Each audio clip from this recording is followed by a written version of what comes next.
Welcome to Inlanders. Where's the name of the Inlanders. Inlanders, a panel and reading between both Willow Springs and also Fugue. We I have think it's Fug. in Fug magazine from the University of Idaho. We have on your left Cameron McGill. Cameron is a third-year MFA candidate in poetry at the University of Idaho, and also the poetry editor of the journal Fug. His poems have appeared or are forthcoming in Queen's Mob, Fogged Clarity, Poetry East, Measure, Aesthetica, and Grist, where his work was recently selected as runner-up in the 2016 Pro Forma contest. Lauren Westerfield is an essayist from the Northern California coast. Her work has appeared or is forthcoming in Pink, the Los Angeles Times, Redivider, and the Rumpus, where she has also served as an assistant essays editor. Lauren is an MFA candidate in nonfiction at the University of Idaho and the nonfiction editor for Fugue. Corey Oglesby is a third-year MFA candidate in poetry at the University of Idaho. Originally from the Washington, D.C. area, his work has most recently appeared in the Beloit, my bad, in the Beloit Poetry Journal and Queen's Mob Tea House. A 2017 Centrum Fellow, he currently serves as the editor-in-chief for Fugue. Samuel Ligon is the author of 2 novels, Among the Dead and Dreaming, and Safe in Heaven Dead, and 2 collections of stories, Wonderland, illustrated by Stephen Knezevich, great, and Drift and Swerve. He is co-editor with Kate Lebo of Pine Whiskey, Writers Under the Influence of Butter and Booze, due out in October 2017. He edits the journal Willow Springs, teaches at Eastern Washington University in Spokane, and is artistic director at the Port Townsend Writers Conference. Christopher Massini lives in his hometown Spokane, Washington, where he is managing editor of Willow Springs and a student in the MFA at Eastern Washington University. His fiction has been published in Fugue. R. Cassandra Brunner currently is an MFA poetry candidate at Eastern Washington University, where she works as managing editor for Willow Springs Books and as the web editor for Willow Springs Magazine. Her work has previously appeared or is forthcoming in Axolotl, and Vinyl. Before shuttling out to the Pacific Northwest, she lived in southern and central Indiana. So I'm going to turn it over to these guys. Thanks. Hello, I'm Corey. I'm the editor-in-chief at Fugue down in Moscow, Idaho. And first I'd like to thank Willow Springs and Sam and Chris and Cass for doing the joining up with us for this. We were planning on reading some pieces that we were excited about from both of our journals, and then sort of just opening up to broad questions, Q&A session for any questions or ideas that you might want to talk about as far as publishing goes, and the differences between some of the journals, some of the stuff that we publish as different magazines, and whatever you can think of. We'll keep it simple and get to the Q&A. Okay, cool. And I just want to say, as an editor, and I know you know this, but I want to reinforce that this process is completely subjective. The whole process of getting your work taken is completely subjective. And so that's great news for you, because it means you can't do anything about it. You can't write a good cover letter. Nobody cares about cover letters. Nobody even reads them. Okay? You can't write a good cover letter. You can't know somebody. You can't get a referral. There is nothing you can do that will help you. And so that completely liberates you. That means all you can do is write the best thing you can possibly write. You can't anticipate what the editors want, because if you think, based on this issue, this is what we want, this is exactly what we don't want now. What we just published is exactly what we don't want. We want something we've never seen before. We want the thing you wrote that we've never seen before. So again, this is liberating and sets you free. There's nothing you can do to game this. Okay, that's great news. So we're gonna each read a piece, right? And I'll start with a poem from this. This is our current issue of the magazine. It's our 40-year anniversary issue. It's our 80th issue. Isn't that insane? It's my 26th issue. I'm going to read this poem because this is a poem that often will take. I'll like a poem and I don't know why I like it. And this is an example of that. This is a poem that's really, really playful. And I like playful poems. I also like really serious poems. I like poems with a lot of gravitas, but this isn't that poem. This is a poem that's just about play. And it's called Subvocal 3. It looks like this. Subvocal 3. You're a slut, Bruce, trapped in a cut-rate Pope-mobile, one step behind the dweebs who went to Woodstock for the music. Your saltines and tomato soup. Your fantasies barely fill a Post-it. Your rutting lands in the rut of what you think she wants. Bust out, Bruce. Ditch the Midwest mopery and belly up under a wall of antlers, or join the Tone Brokers boxing in Brooklyn gyms. Great sound, right? Grunt. Steam, maybe for once go home with him. Whatever floats your buoy, Bruce. Whatever revs that rusty apparatus in your chest. Kayak the Potomac. Hike the length of Slick Rock Creek. Slosh out 2 martinis and press your mouth to Annie's neck. Just promise me no more rolling to the middle of the queen size. Neither of you managing a sweat. We're not mowing a lawn here, Bruce. We're not wiping the countertop and wringing out the sponge. We're talking Kumamoto's and Cristal under a disco swirl of stars. Talking muddy hippies wading Filippini Pond as Grace Slick wails. Let's get going, Bruce. Let's get Catalan, Casanovian, Kennedy-esque. Make those fuckers wish they still had bodies. We can blow this awful subcommittee and take a few more dizzy spins around the sun before you're staring through 6 feet of Illinois, an inch of makeup on your face. Are you hearing me, Bruce? Are you even awake? So when we read that poem in a meeting, we all loved it. And we loved it and usually it takes, a poem will come to the table 3-4 times. Like the poem, want to sit with it, read it again. Want to read it at a different time of day. And we'll read it 20 or 30 times, before we'll finally take it. This poem, the first time, I think we took it right away, right? Yeah. Which is really almost never happens. And it was because of the play, because of the sound, and was it Alia who read it out loud? Yeah. So our poetry editor at that time read it out loud, and we were all like, yep, we're taking that poem. It's not it's not The Wasteland, right? It's just really playful and fun, and it sounds great. And the lines are just right. Yeah. And so shifting gears a little bit, I'm going to read an excerpt from a piece of fiction from our Willow Springs issue 79, which was the issue, obviously, right before 80. And I'm going to read an excerpt from this piece and then talk a little bit about our editing process that we went through. So this was a piece that came to us and we liked it. We liked a lot that was going on, but we felt like it hadn't really found its shape yet.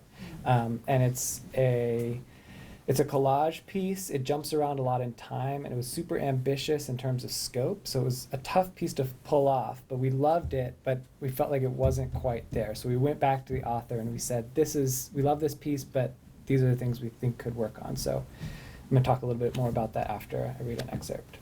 So this is called Fire Artist by Carl Zolke. And I'm jumping into the middle of it, but it's all fragmented, so it doesn't matter that much. Phil got in a wreck on a motorcycle and graduated high school in the ICU. His friend died in that wreck, a good kid too young to be heading off in that fashion. It still hasn't left, that vision of my brother's face. I mean smashed. The wires and tubes, the equipment all whistling. Phil got a pile of money from the settlement. The plastic surgeon rebuilt him, and he looked the same. That in itself was amazing. He and Kurt went backpacking down a canyon in Medicine Bow that August. Dad couldn't believe it. Couldn't think of a thing to say. I don't remember why I missed that trip. An elk tripped over their tent rope and bugled. The stream had deep, clear pools crowded with trout they could see but couldn't catch, so Phil tied an M80 to a rock. Ethical angling was hardly my brother's forte, but he and Kurt had cutthroat trout every meal for 6 days. They buried the fish in icy patches of old snow that kept them fresh. Phil did the grill at Mom and Dad's barbecue and was good at salting and seasoning the roast and cooking it to perfection. He had a feel for how flesh and fire work together. Cooking is the controlled breakdown of the molecular food structure of food, so it's all about destruction from the beginning. The art of it is permitting the disintegration to only progress so far. The three of us met some Lakota guys in the Black Hills, same age as us. Everyone you meet in mountain country is friendly, east or west, almost always. We hung out a couple of days, shared their vodka and our bourbon and cigars, and ate each other's food, and it was great fun. Caught fish, and one guy was deadly on squirrels with a pellet pistol, so there was fresh red meat and plenty of it. Phil cooked up those squirrels, and our Indian friends had to admit that here was a guy who had the touch. They told us their tribe's white buffalo woman story around the fire one night, and the moral basically was you should have a good heart and be respectful of the things that come your way. These dudes could party, but they weren't joking about this. It was easy enough on that night. Spicy pine-roasted squirrel, good company, taking turns sipping a bottle of Four Roses, around and around. The fire all lively, spitting and popping. We tried out Tar Hollow in Ohio because we didn't feel like driving so far and we heard it was worth a look, and it was. Great woods, lots of genuine backcountry in the middle of nowhere, good trails and hills, not so high but rugged, and no people. We had good topo maps and needed them. There were spider webs every 6 feet. The spiders so thick we hiked with branch sticks waving in front of our faces, and they clogged up with the webs, studded with all these thorny little spiders you couldn't flick off because they were buried in the web mass. We stuck the sticks in the fire, and there was this sizzling white flash for about a second, then the webs melted into goop. When we were hiking, Kurt pointed to something and said, "That moss has taken a liken to that rock." And we heard it 500 times more on that trip, and every trip after. I still think it's funny. That moss has taken a liken to that rock. You'd think you get sick of it, but somehow you don't. So this is what that section I just read looked like. So it's all broken up into different fragments. It jumps around in time a lot. Oftentimes you're not really sure where in the chronology these little segments appear from, but the way that this piece accumulates over those short fragments, you really get a picture of the relationship between the two brothers and their friend Kurt. And there's a lot of sort of melancholy and sadness and sort of nostalgia that happens in this story, but also a lot of levity, like that sort of funny section at the end there. And one thing, Sam talked about how we're always looking for something different and we're always looking for something we haven't seen before and something ambitious. And this story is told almost entirely in summary, which is tough to pull off, I think. And it spans about 40 to 50 years. You know, it goes all the way from, there's that section in high school, goes all the way through their careers and their lives, and just the way that it was in the space of about 10 pages able to give a whole picture of that much time was really interesting and cool, the way that that worked. And so talking a little bit about the editing, I wanted to, with a fragmented piece like this, it's oftentimes hard to find the shape and especially hard to land a story like that. Like, where do you end up with when you're all over the chronology? And so that section that I read, originally this section where they meet the Lakota guys in the Black Hills was at the end of the story, and it landed on this sort of moral that they learned in the woods, and it was just not the right place. It felt like it didn't have much to do with the relationship that was the heart of the story. It felt like it was co-opting some, there was some cultural appropriation going on from this writer, and we were like, yeah, this feels a little bit off, but what's happening in this story is so cool. So we moved it around a little bit. We heavily edited that portion, moved it towards the beginning of towards closer to the beginning of the story, and then it ends now on an image of the narrator spending time with the brother, the fire artist's daughters, taking them out camping later after the fire artist has died. So it felt like a more appropriate place to end, more at the heart of the story. And it was a cool process to go back and forth with the author and talk about that and help the story find its shape and find the final shape that it had in the mags. So I'm going to be talking about another poem from issue 80. And just as a quick side note, if you are a lover of poetry, issue 80 is definitely one to go with. It is filled to the brim with just excellent, excellent poems. So sort of similar to the piece that Sam read, this was another one that sort of sparked at first because of its humor. But the reason why I chose it, I think that it moves beyond its humor in a way that's really subtle. So enough prelude, this is Kate McClam's Almost Everyone. Whether they like it or not, almost everyone has nipples. I like it. Men don't always like it when you bite their nipples, but women love it. All women love it. All the time. They walk through the bookstore and imagine men with their mouths, men with their teeth around their nipples. They imagine just the right amount of pressure and playfulness. I feel sorry, because all their nipples are hairy, and no one ever talks about it except to make fun, even though they have hairy nipples too. We all walk around with our hairy nipples under our red t-shirts, under our bombshell push-up bras, under the hair we have grown so long it covers the nipples. We hide our hairy nipple selves, trying our best to be people who are hairless. But hairless people are sick. All hairless people are dying of cancer. If you see a woman with no hairs on her nipples, she is dying. You must make her feel alive again. You must show her your nipples and bring them together to talk about all the things that nipples talk about.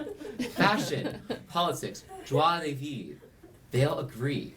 The best popsicles are the orange ones. The best movies are action romance. The best people are the ones who know their nipples are hairy and say a prayer at each slow pluck of the tweezers. This is for the mouth. This is for the illusion of perfection. So, obviously, its humor is at the forefront, and I think especially with poetry. And granted, I think this is in general something that we see across genres, is that for someone to find a humorous tone and for it to land well and not feel like either like cheap or flat, it's really, really difficult to do. And so when we do see it, it just instantly grabs us. And I think this is another piece, if I remember correctly, that just during the first table read, we're just like, yeah, we're taking this no matter what. And so I think that more so, I think the way that it shifts, especially toward the end, really helps sell it, because even like in that sort of reading, like you hear like it's like, I guess sort of motion, it slows down at the end to sort of land at that final moment that's a little bit more meditative.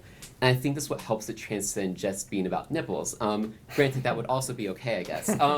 This said, yeah, and I think that what, I guess sort of in that vein too, like during my first read of it, because I think I probably read through it at least like 10 times, during that first stanza, I wasn't entirely sold. And I think it sort of, again, harkens to the fact that sort of how it sort of transcends its premise. And I guess in the sense that at first, like, I mean, this is a risk that you can fall into when you do like humorous tones, is that like it can feel like you're just delivering absolutes for the sake of absurdity. And I think especially in this case, like sort of like has this sort of heteronormative verb that you don't necessarily want to reinforce, but like it so quickly moves beyond that and like complicates itself throughout that it sells you, yeah. Thank you. That was great. That issue is so good for poetry too. I picked one up at Central. So yeah, we're gonna read some pieces from our recent online issue, which is a complete revamping of what we've done in the past for our online issue. In the past, it's been this downloadable PDF that if you were in it and you wanted to show some people, you had to like tell them to go download this PDF and flip to page 49 or whatever you were on. And now we're in the modern age, and we have a website with clickable links and shareable files. But that's all boring. But it's up live now, and we're really excited about all the pieces in it. So Lauren here's going to read some. Oh, I'm going first? Okay. Yeah, sure. Cool. All right. Yeah, I'm really excited to read this piece from the online issue, especially because it's representative of something else we're doing new this year, which is in the past we've had a hybrid section which didn't have the clearest description of what that actually was supposed to be. So we had fiction, nonfiction, poetry, and hybrid. And we were just getting cool, interesting, fragmented essays and prose poems, and nothing particularly outlandish in hybrid, and we would like to have those things going to fiction, nonfiction, and poetry. Outlandish in whatever range you would like, but lots of the things were just these fragmented or numbered or slightly a-traditionally structured pieces of nonfiction and just prose. So I'm going to read one of those, or an excerpt from one of those as well. It's quite long, but the first few sections will give you a sense of what it is. And we're just excited, hopefully, to have more of those things coming to, well, specifically for me for nonfiction, but I know I can speak for our fiction editor as well in that respect. So this is the beginning of a piece called The Lepidopterists Collection by Tracy Hack. 1. You help me use a net, adding them to the killing jar with cotton balls soaked in acetone. The fumes stop moths from panicking and damaging their wings. The flying ants don't die right away, so I freeze them. An ant's stinger twists to stop me from pinning her abdomen as she thaws. The grasshoppers are far worse, the ones I think about. The acetone makes them vomit yellow and brown onto white cotton. I sit next to our mother while she pins the bodies. I can't do it. I lose points for biodiversity and neatness. My box elder bug looks damaged, the blood orange wing crinkled, folded, ill. 2. In 2nd grade, we sing about the muscle groups, the nervous system, the skeleton structure. I cover my ears. I want to unzip my purple boots, to take my thumping arteries out. I am too aware of the shoe pressing against the tip of each toe, grounding the pulse against me. The same is true of my fingers, my wrists. I shake my legs in order to distribute the pulse into a motion I can stand. 3. I'm in middle school when you become ill. This is the first time I know you want to die. The next morning you wake, drowsy, sick, but not dead. Disappointment and the hardest morning. How long do you wait before telling Mom? I have a memory of you, so drowsy, still drugged, laying on the floor in the basement family room. You are on a pile of movable couch cushions. They are large, flattened squares of maroon and 80s charcoal pattern. You are loose and detached, watching me play Nintendo 64. After one of these attempts, the police are called to commit you. At the station, the officer shows you to a cell. I wonder about this moment, if the cell is cinder block and mint, whether there are bars like in old westerns, or if there is a metal door with a slot for meals. I wonder if you sat in a plastic chair or a bench, and whether a medical officer looks at your wounds while the paperwork is processed. 4. I wake to a police radio multiple times in the coming years. Once I hear it from the bedroom Stephanie and I share. We lay still in the dark. The static pull follows a voice or sharp beep. All of this punctuates the officer trying to reassure our mother. 5. The other patients teach you the merits of slitting wrists vertically to increase blood flow. There was St. Elizabeth Hospital, Bellin Hospital, Brown County Hospital, and Winnebago Mental Health Institute. You moved from the short-term inpatient programs to long-term county hospitals. Only beginners and TV characters slit their wrists horizontally. You trace the veins in your arm when you tell me. Patients give you lessons in burning your skin with friction and flame. You model methods after each outpatient release. Your arms scar and scab in long, burnt, and sliced patches. 6. You weren't always ill. One of my earliest memories is your curiosity. You and your plastic jar with the red lid. The lid has holes punctured around the edges. You catch irregular combinations of insects and arachnids. You want to see what a bee does to a spider. Does an ant make a good friend for a ladybug? Could a caterpillar marry a centipede? When is it time to release the bees? You open the jar and we run, shrieking, imagining a wild chase of angry bees for 2 laps around the house. 7. I'm trying to be David Copperfield, the hero of my story. I'm afraid to make your memories present if you want them behind. I should not take you, live and relive what you rejected, but in my memory, you are always there. So I'll stop there. It's quite a long essay, and it's broken into 3 longer segments with subtitles. But that moment was sort of a hinge with the David Copperfield, where it then kind of develops in different directions. So just to get a sense of how the piece would work. So, Cool. yeah. I'm just going to read 2 poems. The first is from our current new online issue, and then I'm going to read one that we accepted for our next issue, print issue. So, this first one is a poem by Nandini Dar, and it's called Intimate Ossuaries. The evening storm writes this city's young men, the brown limp of winter in every crack of the city's cobblestones, teaches them how to etch the silhouette of the birds in flight. The feathers glued together to form the wings, the open beak, cartilages. A thin film of dust on every leaf. The city began as a roundabout history of form set in motion elsewhere. A city manufactured inside the redundant alphabets, fragile dust, brittle pages. A skinny girl, boy-cropped hair, quill-thin arms, trying to forge this city's ribcage from its insistent coughs. She is gathering between her palm lines what this city harvests, used book shacks, coffee houses, lonely neighborhood parks, tram lines, tobacco-stained lips. No one taught her how to write herself as the chronicler of an unborn night, how to document this collapse of the present within her veins. The city rarely teaches its young women to etch the bones of the unchronicled poets, rarely teaches them to hammer in a storm on the mirror. No one will buy this portrait of a city's detritus. No museum will light her way home.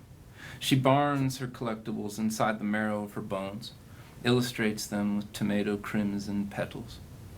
When she will prance around the terrace at dawn, the storm will be raging elsewhere.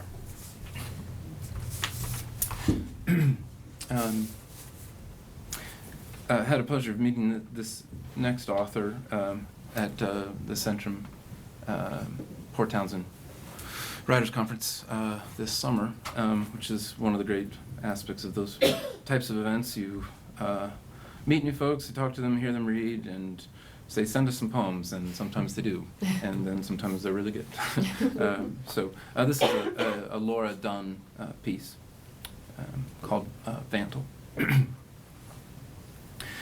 I didn't understand why my father told me he was not proud that I had written the word light on the lamp in my room.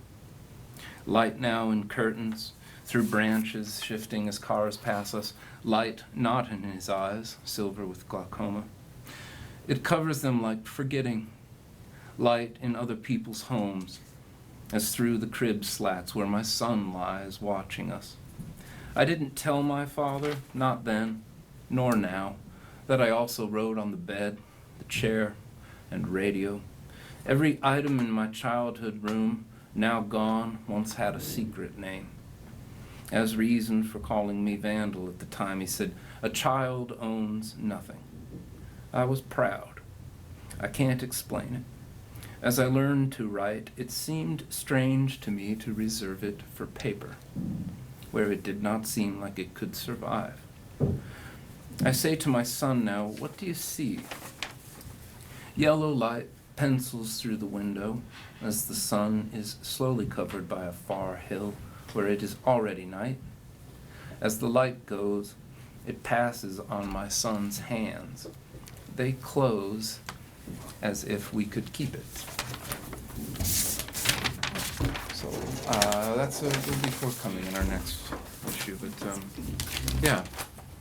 I'm excited. I'll stop there. Yeah. Yeah, and our the online issue is visitable. Is that a word? At www. Viewable and visitable, I guess. fuguejournal.com if you want to read the rest of the piece Lauren read and some other really cool pieces. But I guess we open it up to some questions if anybody has any.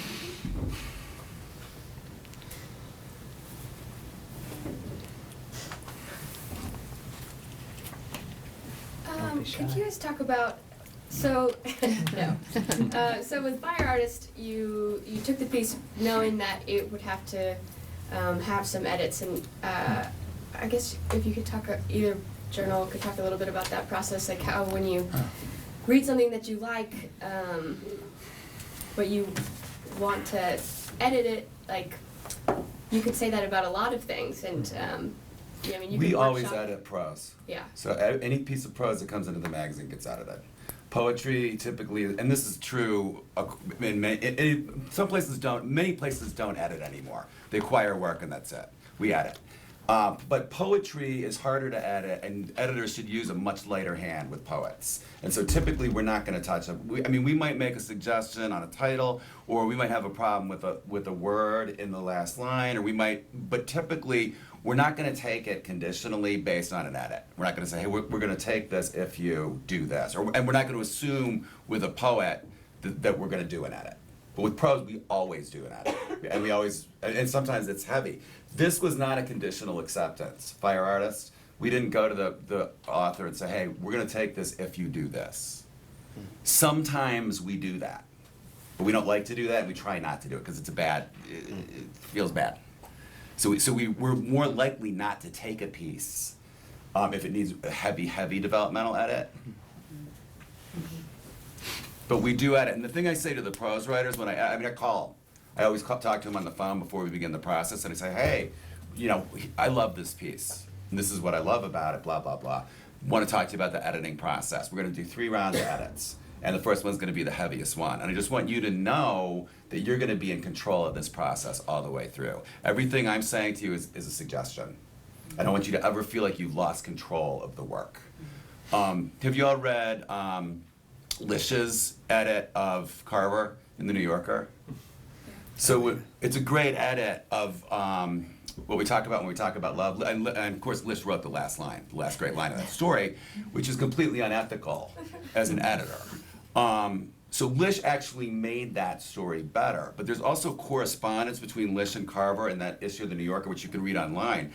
And when the final galleys of that book came out, what we talk about, Carver was embarrassed and did not want the book to be released because the work was not recognizable as his own work. And his friends like Tobias Wolff up at Syracuse and Mary Carr had heard him read this work. They all knew the work. And the book was coming out. It wasn't his anymore. He had lost control of the work. And that's what Lish did to writers, which is super dangerous and really inappropriate as an editor. You ruin the work for the writer. It's not the writer's work anymore.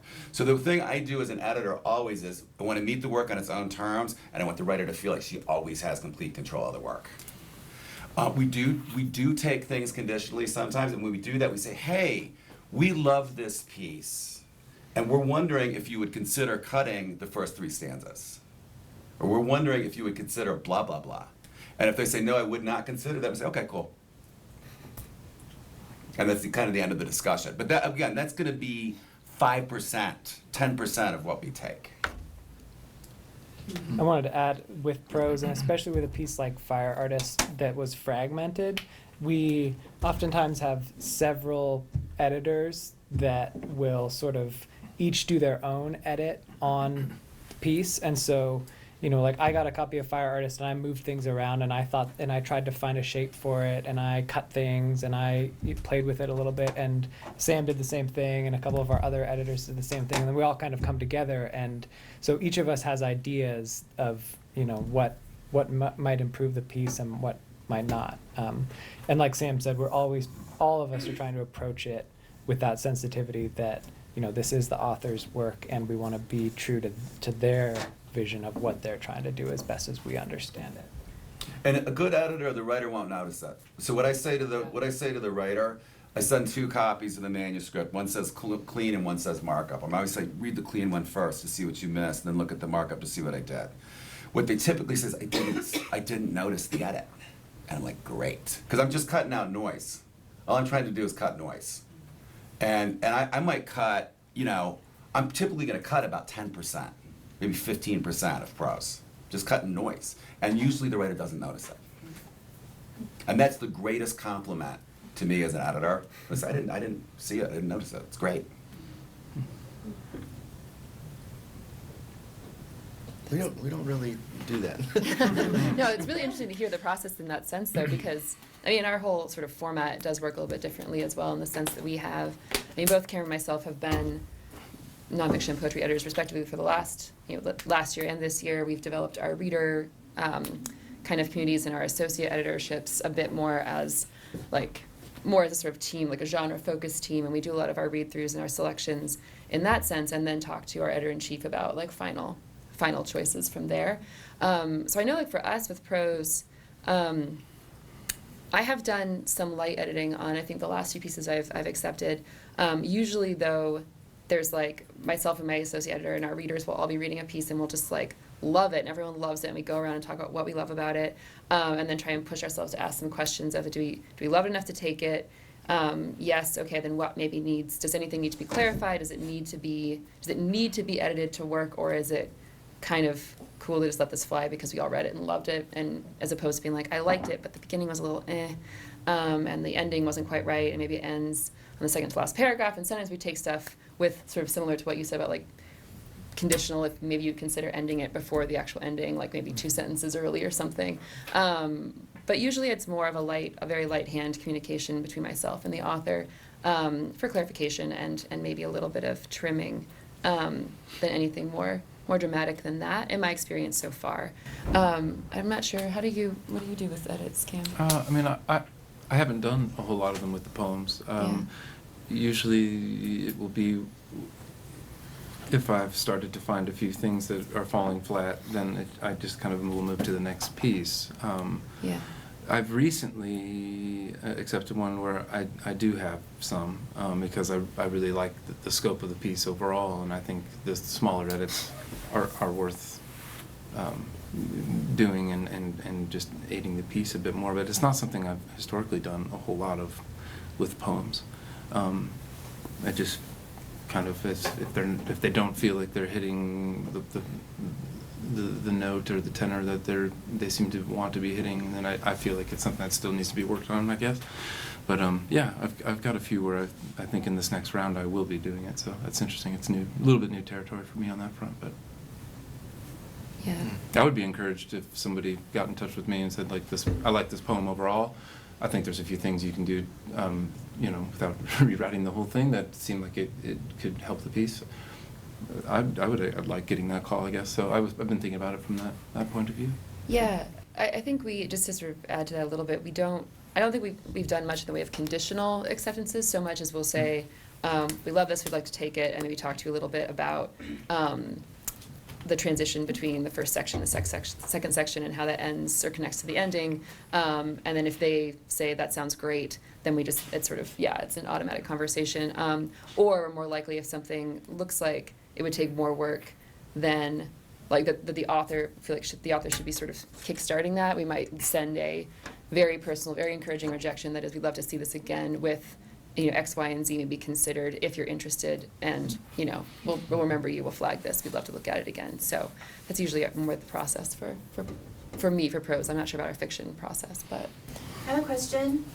I don't mean to be glib or anything, but I was just wondering, I see so many people talking about curating and editing, and I was just curious if either of you have any idea the difference between the two, because I don't really know. That's a word that should never be used Really? outside of a museum. The word curate Curate? needs to stop with that word. But there must be some difference. Is it like you select or solicit? Is that curating? I guess. Or is it just gathering? I don't know if there's a difference. Does anybody have any insight? I don't think we use that. Like regarding a We would themed never issue or use that something? word. Yeah, it might be I different feel- in contexts, but. Oh. Oh. No. Yes. I mean, I guess You can't let the it. difference that I could see is that, and again, like I would agree that like it's something that neither Fugue nor Willow Springs does, is that for magazines that have very particular aesthetics that they want to have put forward, that would be curating, because it's editing with a single aesthetic or end goal in mind. So like you could see this potentially like in like themed issues or like things like that, but as a whole, I would agree as a practice it's best avoided just because it is more likely that you're going to cut out voices that are newer and like could be fresher and interesting for both like your zine and your publication, and also just to the wider audience as well. And like in a call for subs, I guess, where you see, if you want to submit, please first read, 30 issues to get us Right. good reviews. Which I'm I not gonna hate do. it when people do that. When the Yeah. magazine's like, do you really want to know? You should read the passage. I like what you said about. I specifically don't care if you read a past this show. Yeah. I do not care. You don't need to read a past this show. I know at Fugue though. Good. I know at Fugue though too. Because the staff turns over every year to some degree. There's a typically a new editor-in-chief every year. We've lucked out because we've had Cam and Lauren as their genre editors for 2 years now. There is a concern, I think, for us to maybe keep some kind of, fugueness in the next issue that we inherited. So, but at the same time, like, I know this year we're all really excited, and there's some Fugue staffers in the Cindy and Lauren that are in the audience that we're really excited about changing that up big time for this next issue. And they might fire me, but I'm graduating. And the magazine wants to grow. And so for us, we have consistency because I'm always there. So I've been there for a long time. So there's some consistency to the magazine. But my staff is made up of graduate students. So half my staff turns over every year. I have a new fiction editor every year. I have a new poetry editor every year. But what's great that happens at our magazine, and what we say to the readers is, don't reject a poem because you think it's not a Willow Springs poem. That's the poem I want. Don't reject something because you think I'm not going to like it. I want to see it. And what will happen every issue, poetry editor will come to me and be like, you know what, you're wrong about that poem that you cut today. You didn't understand it, and this is what's going on in that poem. And I'll be like, okay. And I'll look at it, and most of the time I'm like, no, we're not taking it. But about half the time, I'm like, you're right, we're taking it. And that's how our magazine grows. I mean, because we're getting fresh blood coming, our aesthetic's changing and evolving in really cool ways because of that. Because the editors are coming forth, and they're making a case, and they're fighting me about something, that I'll reject something out of hand because I'm in a rut, and I didn't understand it. And that poetry editor is teaching me how to see a new kind of poem that I could. So that's really cool for us as a magazine, I think. And I think that goes back to what Sam said at the beginning about the subjectiveness of the whole process. Like looking at it from the submission side, especially if you're submitting to magazines that are run out of MFA programs, like both of ours are. Just because you're rejected once, it doesn't mean that they're never gonna like your aesthetic, because you're gonna have a new reader every time. The editorial staff's gonna change over somewhat. So I think that's encouraging for me as somebody who submits work, that it's changing all the time, and you're gonna get a different reader every time, and usually different editors. Kinda. Yeah. But I don't like nature poetry. Don't like it. Right. I just don't fucking like it. So you can send us nature poems, we're not gonna take them. I'm never gonna take them. I don't want to see the moon. I don't want the moon to be a bruise in the sky ever. I'm not taking that poem. But that's just because I don't like it. It has nothing to do with the quality of the work. It's totally subjective. And the place that's gonna take that is poetry, or Georgia, or somebody else. And I've had editors say to me, if we don't take this, somebody else is gonna take it. And I'm like, you're right. Someone else is gonna take it. And then they come to me a year later, like, hey, Georgia Review took this. I'm like, right. Georgia liked it. I didn't like it. And it has nothing to do with the quality of the work in that case. So that's good news for all of us. We're all writers. That's good news for us. So sometimes I've had experiences with magazines where I feel like I bang my head against the wall with them. Why don't they like me? Because they don't like me. They don't like my work. They're never gonna like it. I hate that guy Sven Burkitz at Agni. Fucking hate him. His editors always want my work, but he won't take it because he hates my guts. That's the way it goes. He doesn't like my work. I'm sorry, go ahead. No, I was waiting. Tiffany, do you have something? Oh, I thought you were talking. Oh, no, I was talking to myself, unfortunately. So how am I gonna compose myself? I had it here a second ago. It has to do with, people, God, how do I even, I haven't had enough coffee today, never mind. Come back to me later, I'll think of what I was gonna say. Along the lines of the subjectivity, I'm curious about content that triggers subpopulation, and inaccuracy, in content that you only have to have had a certain life experience to know it's inaccurate. How do you handle that kind of stuff? I'm not sure what you mean. All right, I'm gonna pick on the Nibbles poem, which I love. But I'm a cancer survivor, and I went around hairless for a couple of years, and I'm still getting to a space where I can handle all of that. and I hated this poem. I wanted to get that person by the throat and say, don't do this to hairless people, because we're not all dying of cancer. And that's the thing we're most afraid of, and don't say that. You know, is this content interaction. The poem was great.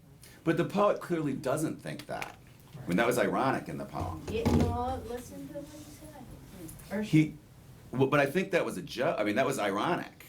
I hope so. Oh, definitely. I'm too close to it to have picked up the irony. It was, I mean, it's an over-the-top poem, so it's got that, take this off. I mean, you got, everybody in the room thought, does everybody have, you know? So there was that going on that was less scary for me, but my question, that's my example, but my question is, what if it's, something as horrifying as black people always leave a lot of dirt on the sheets in the motel? Something you're just not gonna go. I mean, Kwame Dawes, the editor of Prairie Schooner, says racism in literature is a problem of craft, which I love. I love that statement. That's a craft problem. Because if someone made, if that kind of claim was made in a piece, that's a piece of propaganda. I mean, that's got an agenda. That's a craft issue. That piece is no good. Right? Now, it's a different issue. That's not to say that you can't have a racist character in a piece of fiction. But we're always concerned about, is the piece valid? Is the piece accurate? Is this true? We have a bigger problem with the issues of cultural appropriation and sensitivity regarding that today. So we had a piece several years ago that had a Native American protagonist that I didn't believe. And there were interesting things about that piece of writing that were good, and it was about Indian ball, which I'm interested in, and have friends who are connected to Indian basketball. And the piece was cool, but there was just something that was a little bit off with this piece. And I went and looked up the writer and found out who it was, and the writer was white. And that doesn't necessarily have to be a problem, but there was something off with that piece. I was like, yeah, we're not taking this. We have a similar issue with that right now, where we've got a piece that's doing something very much like Ferguson, the rioting in St. Louis 2-3 years ago, that feels a little bit off. And is this a white writer writing about African American experience? Maybe. But I think we as much as possible, we try to read the submissions blind and not be like, oh, we're not going to publish this unless it's a black writer. You know, we don't want to do that. But we also want to take into account, like I think you were alluding to, our own experience and our own biases. You know, like is this piece empathetic towards whatever population they're trying to write about? And, you know, we may not come from that experience, so maybe we're not the right ones to decide that question. But I think, like Sam was alluding to, even, you know, oftentimes we can feel if something is off, you know, and so almost everyone, the poem that Cass read to us, you know, that was clearly ironic. You know, the author means the opposite of what they're saying. Clearly not everyone who is hairless is dying, and that's the humor in the piece. And I think similarly with the piece that Sam's talking about, we're trying to figure out, you know, is the writer black? Are they coming from this experience, and, you know, sort of do they have the right to tell this story?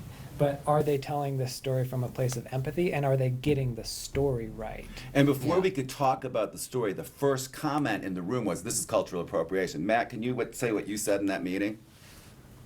In response to the cultural appropriation, I said that it felt also problematic that we were a room of entirely white readers, like 25 or 30, who were deciding that this piece of fiction that had no author name, we knew nothing about it, was a white author appropriating black culture. And how are we filtering that, and how are we deciding that? Is that what you want to hear? Yeah. And I think another thing too, though, dialing back to Nipple Poem a little bit, that I kind of want to bring up as well, because during my initial reads of it, I also had some struggles, in part with that line, just even though, without getting into details, like also someone who, I was like a hospital kid growing up to a degree, and so like that line kind of verbed me the wrong way, and then also like, as I kind of alluded to, in my discussion after reading the poem, like the first stanza gets like really close to tipping some like heteronormative language that I wasn't entirely down with. And so I think I remember at least bringing up my issues with the first stanza during that meeting. And I think it was we were sort of able to hash it out to a point that, I guess just to sort of illustrate this process, hash out to a point where we like landed as a staff on the decision that the way that it transcends all of this by the end of the piece makes up for potentially some of the more problematic elements that come up throughout. And obviously, I think as we're part of this whole discussion is, since it is subjective, obviously, to a degree like that, there's always that risk that you were potentially misfired with that decision. And I think that there are sometimes even say, like, remember, it's like, oh, that line, though. But, like, yeah, I mean, I think it's one of the risks, one of the territories that comes with publication. And as I a think whole. that's the other thing we want to avoid is just publishing things that are safe. You know, if we're so sensitive about, oh, we don't want to make sure we're stepping on any toes, and you know, we don't want to publish a story about Ferguson because it's too sensitive. You know, we could get into the area of publishing stuff that's safe, that's not pushing the boundaries, or silencing voices that need to be heard.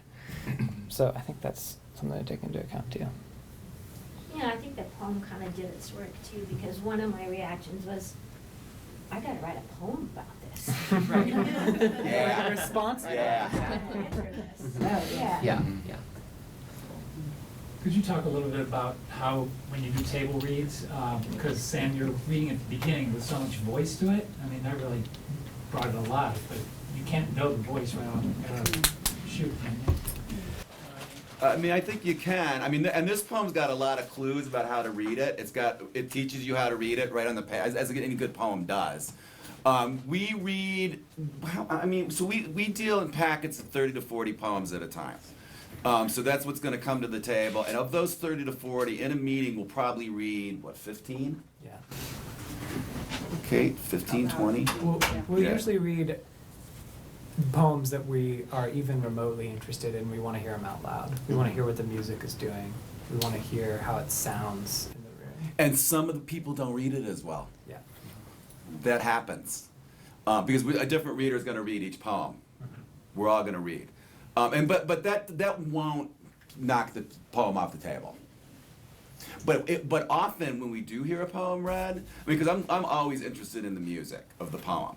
Sometimes I miss it on the page, and somebody will read it like, oh, she knows how to read that poem. I didn't, and suddenly I hear the poem like, oh shit, we're taking this.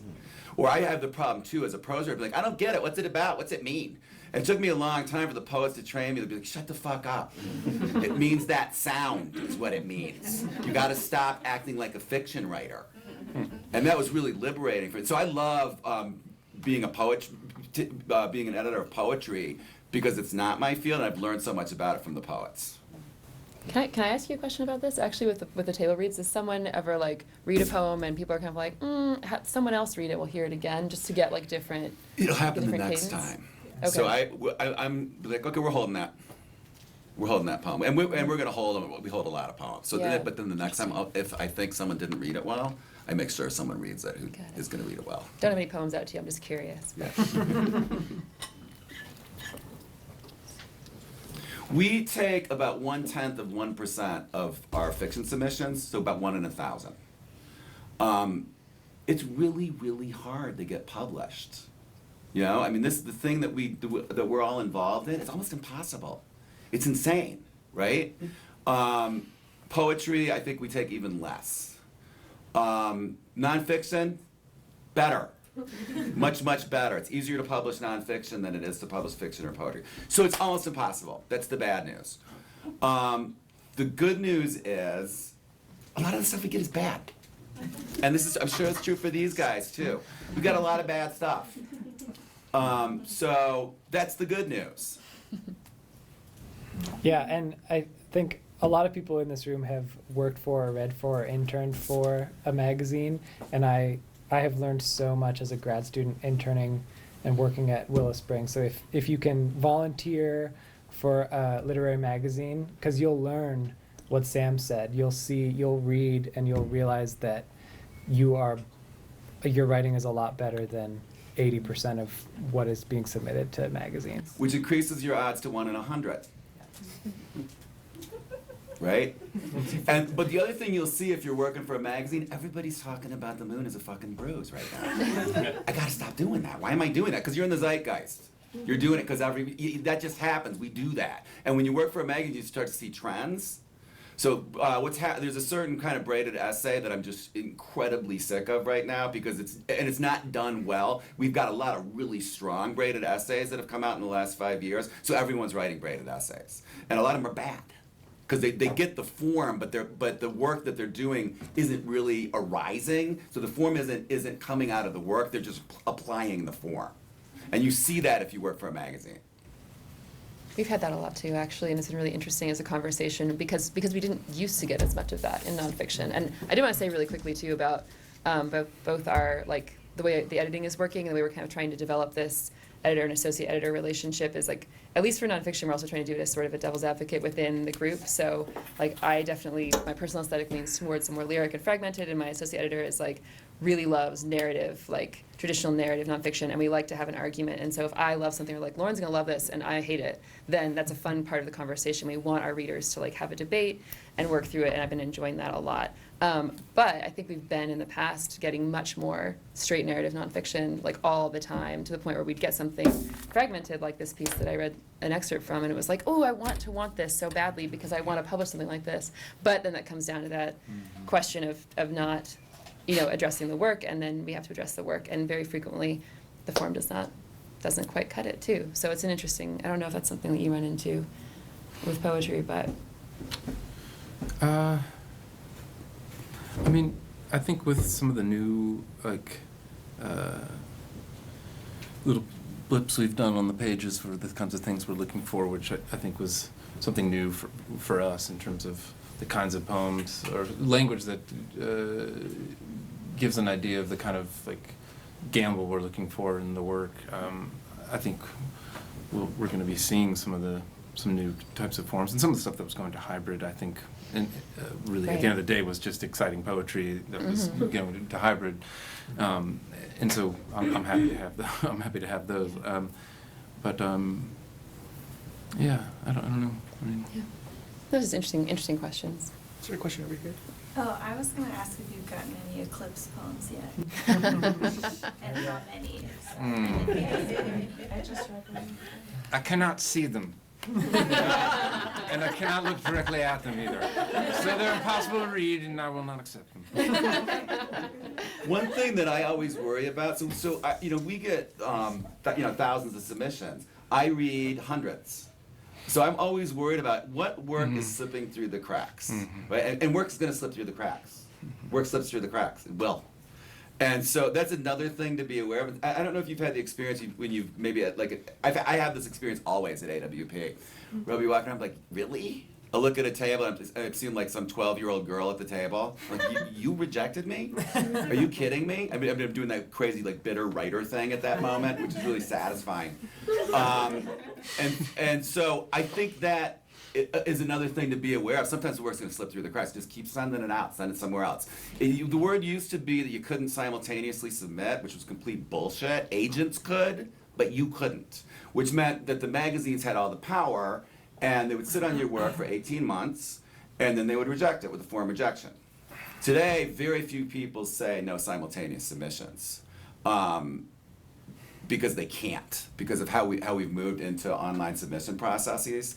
So go ahead and simultaneously submit, but make sure I do 3 at a time, typically. Make sure the 3 are in the same class, right? So you don't go to I'm gonna go, let's see, New Yorker, 2 Ton Santa, and Glib magazine. Make sure your magazines are kind of all in the same class, because if 2 Ton Santa takes it and the New Yorker wants it 3 weeks later, you made a mistake. It was a bad move, right? Whereas if Paris Review wants it and so does Plowshares, great. The other thing with simultaneous is if somebody takes it, you gotta tell the editor immediately everywhere else it is. You can't play a game where you're like, well, maybe I'll still wait to see what the New Yorker says. You can't do that. Okay, once somebody takes it, you gotta say, cool, contact the other editors and let them know, hey, this is gone. That's all, and then you're cool with the simultaneous. Just make sure, and now it's online, so you're just doing it online. You're going into some submittable and pulling it. I once had a poet say, hey, after they signed a contract, say, hey, poetry wants us. I'm like, tough shit.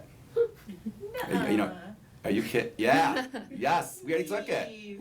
There's no way. I already put two, no, it's not mean. It was inappropriate of that poet to do that. Why was that poem even still out at Poetry? We'd signed a contract on that piece.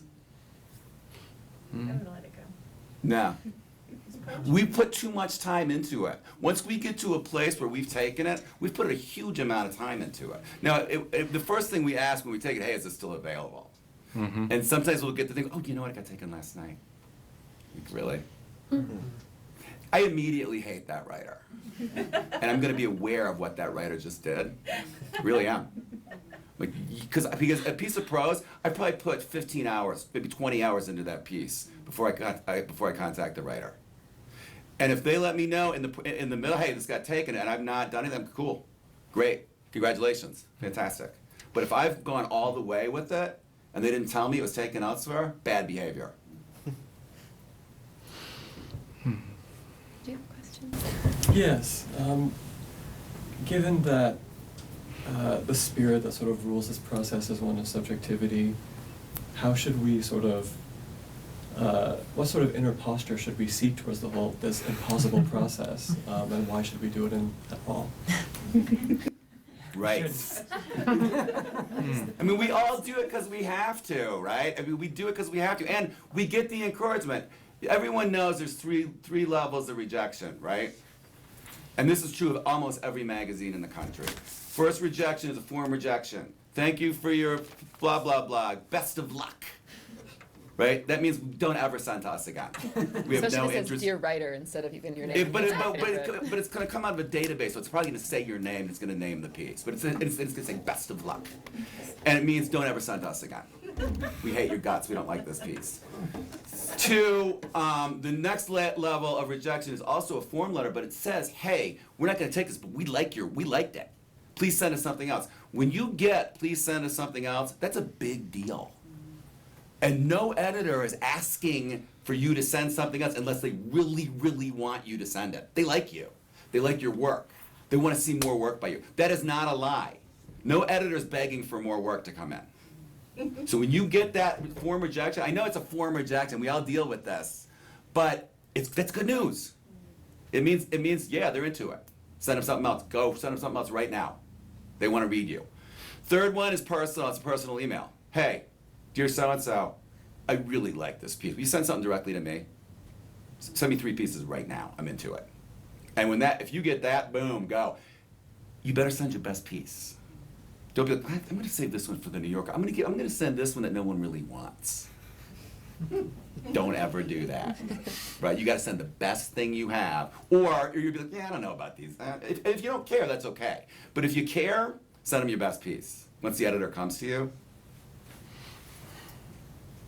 The same thing happens with solicitation. We solicit people, and I do this. I'm guilty of this. Somebody will solicit me. I'm like, I'm going to send them this thing that nobody likes.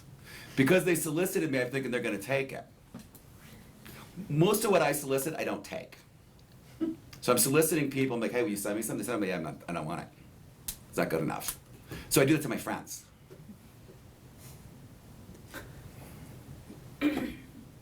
Because we don't take almost nothing. Do you remember that joke about the magazine that took 0? The percentage of our rejection percentage is 100%. We've managed. We don't publish anything, right? That's how it feels to all of us sometimes, right? But you know how it is, Michael, when you get a hit, right? When somebody takes it. I publish online too. I go to online journals. They're easier to get in, and a lot of them are really good. I used to be like, I don't want to publish online. It's not good enough. I don't feel that way anymore.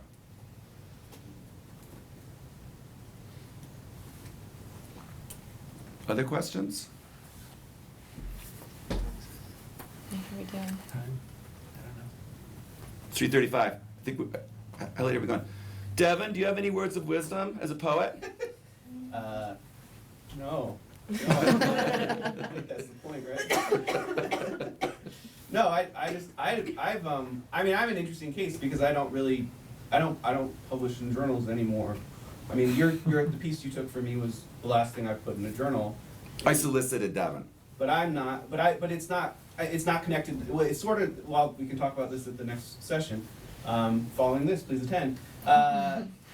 It's not as connected to my livelihood and my vocation at this point, so it's a freedom for me not to do that, but I also, it's partly just like the ebbs and flows of life and everything else that I haven't been submitting, but I think I'm also more attracted to the collection than I am usually to the journal, but that's kind of, that's my own preference, and it's, I mean, I'm lucky to be able to kind of think like that right now, and I feel like, as I get back into wanting to publish another book, I'm probably gonna need to get back on that horse. So that's kind of where I'm at right now with my stuff, but it's hard too, because then you don't have, your name's not out there, getting known and all that is, that's part of the goal of all this, it's just, but I also, that there's also some qualms about that too, so.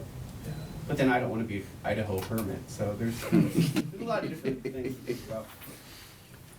Kate? How much would we have to pay you for a pushcart prize nomination? Yeah, okay, so I got a buddy who used to sell postcard prize nominations, which I think is fantastic.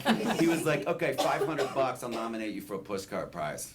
I think that's brilliant. It was Blake Butler. And I was like, dude, that is the greatest thing I've ever heard in my life. And he did it. He sold them. It funded his magazine. $500, Kate. I thought it was fantastic. Because it's the comment that it's making about the whole prize bullshit is nice. And just to be that cynical. My friend Aaron Ballou has a t-shirt that says Pushcart Prize nominee. She wears. What is the prize bullshit? The prize bullshit is that the best stuff that I send to Pushcart, they don't ever take. But I know what they're gonna take, pretty much. And this is not true of poetry, it's true of their fiction.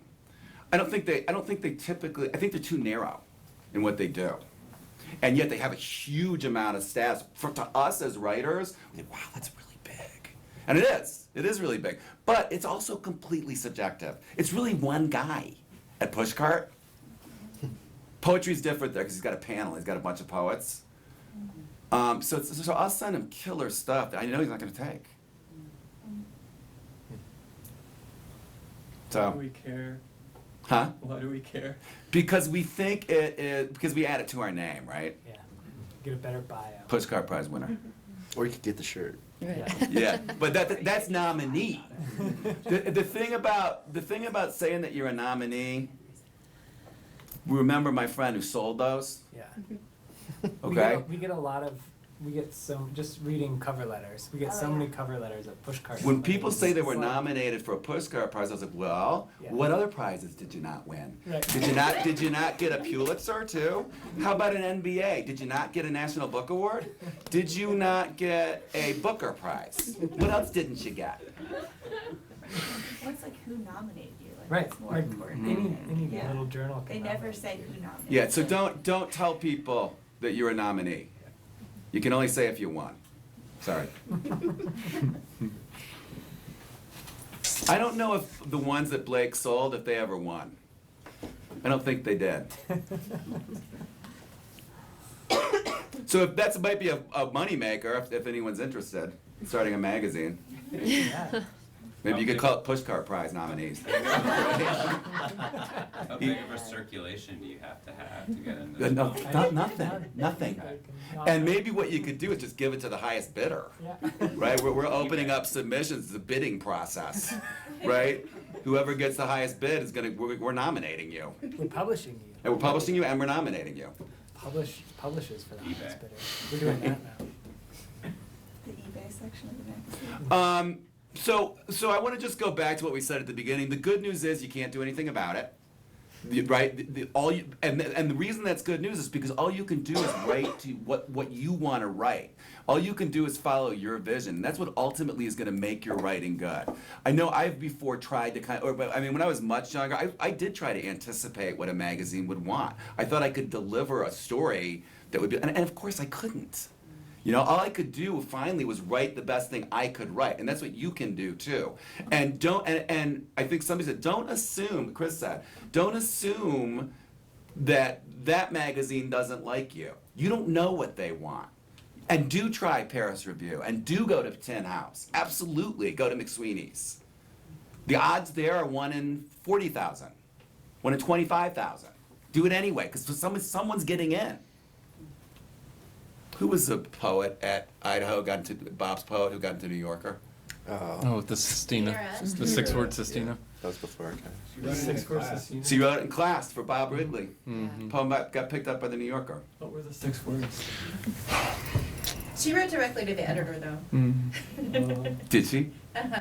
Did Bob give her the? No. Oh, he it was- didn't. was it I the- know. I thought for sure, but she did a little investigative work behind the scenes and figured out his personal email address and wrote to him Oh, directly. I've heard that story. Wow. Just not with that. There you go. But the thing is, that really it never works. Yeah. The thing about they must have a connection. They must.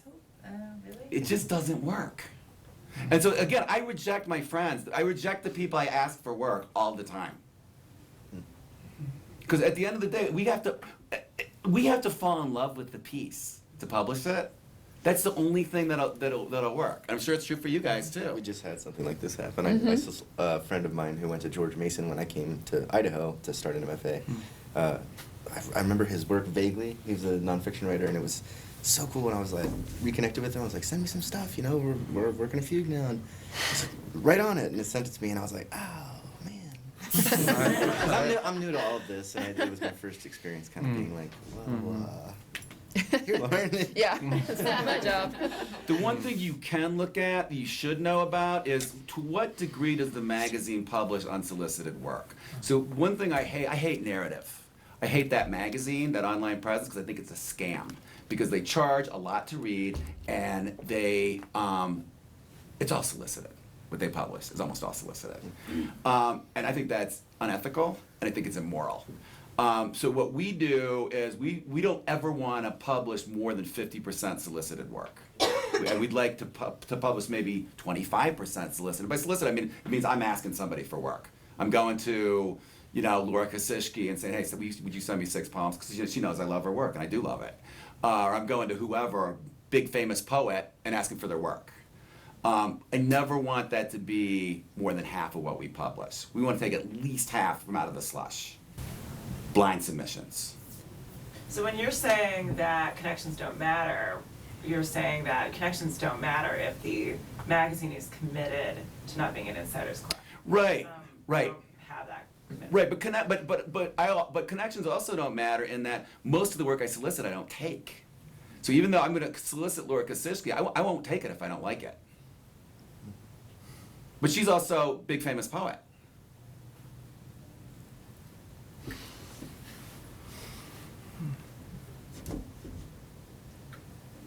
Are you depressed?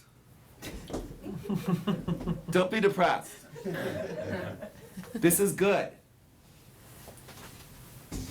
It means you just have to find the right connection.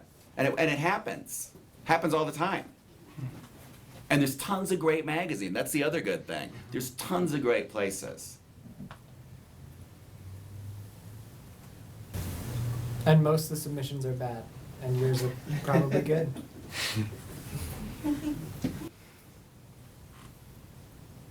You guys want to be done? No, I'm just asking, are there any more questions? Could Corey and Sam please arm wrestle so we know who's stronger? We're going to play a song. Yeah, we'll do that. Yeah.